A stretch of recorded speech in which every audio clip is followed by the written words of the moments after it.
ঝড় তুফানের সময় বা যখন ভয় পান তখন কি ঘরে মানে আস্তে আস্তে নিজে আজান দিতে পারবেন? না, আজান ঝড়ের সময় আজান দিয়ে বালা মুসিবত দূর হয়, অথবা ভয়ের মধ্যে আজান দিলে মানে ভয় দূর হয়ে যায়, এ বক্তব্য শুদ্ধ নয়। এ মর্মে কোনো সহিহ হাদিস পাওয়া যায়নি। এটা একটা প্রথম বিষয়। দ্বিতীয় নম্বর বিষয় হচ্ছে আজান না দেওয়াটাই উত্তম। যেখানে আজান আপনার জন্য না দেওয়া উত্তম, সেখানে আপনি কেন প্রবৃত্তির অনুসারী হবেন? যিনি প্রবৃত্তির গোলামি করবেন তিনি সুন্নাহ থেকে বেরিয়ে যাবেন। জি, আসসালামু আলাইকুম ভাইয়া। ওয়ালাইকুম আসসালাম। জি, আমি ঢাকা থেকে বলছি, বাড্ডা থেকে খুশিদা বেগম। জি জি, আমার দুটো প্রশ্ন ভাইয়া। জি। ওই যে দরুদ শরীফ সাল্লাল্লাহু আলাইহি ওয়াসাল্লাম, এটা পড়া যাবে কিনা? আর সোয়া 12টায় নফল নামাজ পড়া যাবে কিনা? কখন নফল নামাজ? সোয়া 12টায়, সোয়া 12টায়। ও সোয়া 12টায় না? দিন না রাতে? জি জি। দিনে দিনে দিনে দিনে দিনে সোয়া 12টায় জোহরের আগে আর কি। জি জি জি। আমার দুইটা প্রশ্ন। ধন্যবাদ। সাল্লাল্লাহু আলাইহি ওয়াসাল্লাম এই দরুদ পড়া যাবে কিনা?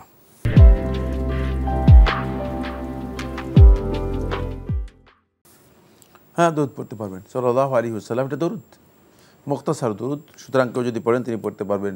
সাল্লাল্লাহু আলাইহি ওয়া আলিহি ওয়াসাল্লাম যদি বলেন তাহলেও পারবেন। জি। আরেকটি প্রশ্ন করেছেন, দিনে সোয়া 12টায় কি নফল নামাজ পড়তে পারবেন? সোয়া 12টা নফল নামাজ কেন? সোয়া 12টা তো জোহরের নামাজ। জোহরের সোয়া 12টা আপনি যে নফল নামাজ, যে নামাজ পড়বেন সেটা হচ্ছে জোহরের সালাত। জোহরের 4 রাকাত কাবলা জোহর যেটা রয়েছে, 2 রাকাত 2 রাকাত করে 4 রাকাত পড়াই হচ্ছে বিধান, যেহেতু জোহরের ওয়াক্ত ঢুকে গিয়েছে। সুতরাং এখানে নফল নামাজের কোনো স্পেস নেই। জোহরের সালাত হচ্ছে এখানে সুন্নাহ। আমরা জানলাম বিষয়টি সম্পর্কে। প্রিয় দর্শক, নতুন প্রশ্নে যাচ্ছে। আসসালামু আলাইকুম, পরিচয় দিয়ে প্রশ্ন করুন। ওয়ালাইকুম আসসালাম, আমি খুলনা থেকে বলছিলাম, সোহেলা পারভীন। জি। ওয়ালাইকুম আসসালাম, খুলনা থেকে বলছিলাম, সোহেলা পারভীন। জি। আমার প্রশ্ন হচ্ছে যে আজানের পরে একটা দোয়া পড়া হয় আল্লাহুম্মা রাব্বাহা, এটা কি নবীর সুপারিশের জন্য আমরা যেমন দুরূদ শরীফ পড়ি, সেই সময় এটা কি দুরূদ শরীফের পাশাপাশি এটাও কি আমরা পড়তে পারি শুক্রবারে বেশি বেশি করে, আল্লাহুম্মা রাব্বাহা দিহিতা? এটা একটা কোশ্চেন। একটু বুঝি আপনাকে। আপনি প্রথমে বললেন যে আজানের পর দোয়ার কথা বললেন।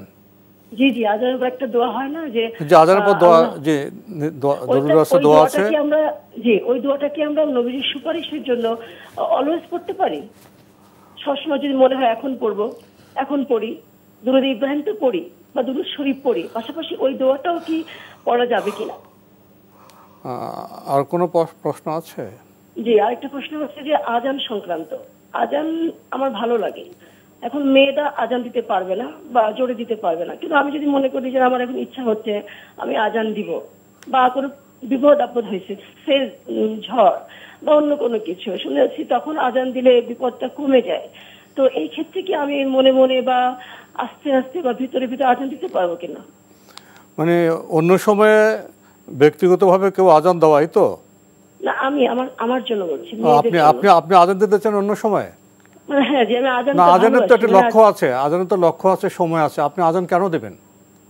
অনেক সময় হয় না, ঝড়ের সময় নাকি আজান দিলে ঝড়টা নাকি কমে যায়। ও, ভয়ের সময় ঝড় বা কোনো বিপদ আপদ। ও, ঝড়ে আজান। জি জি, ধন্যবাদ আপনাকে।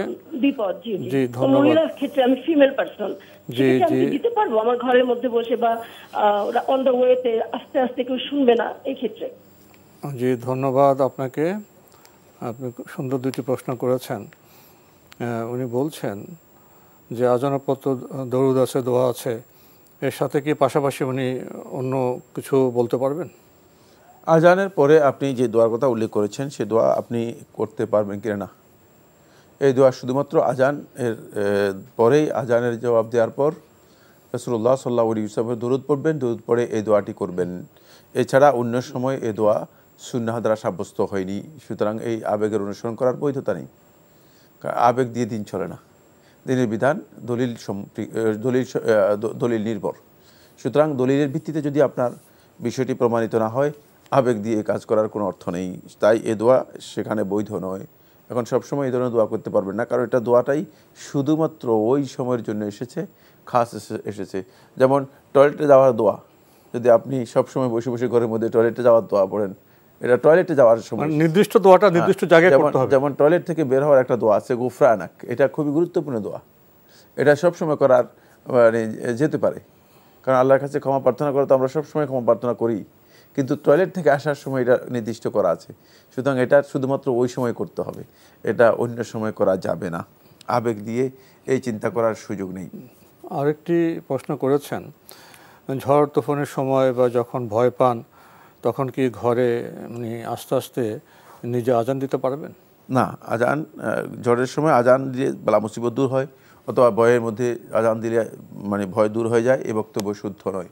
এ মর্মে কোনো সহিহ হাদিস পাওয়া যায়নি। এটা একটা প্রথম বিষয়। দ্বিতীয় নম্বর বিষয় হচ্ছে আজান না দেওয়াটাই উত্তম। যেখানে আজান আপনার জন্য না দেওয়া উত্তম, সেখানে আপনি কেন প্রবৃত্তির অনুসারী হবেন? যিনি প্রবৃত্তির গোলামি করবেন তিনি সুন্নাহ থেকে বেরিয়ে যাবেন।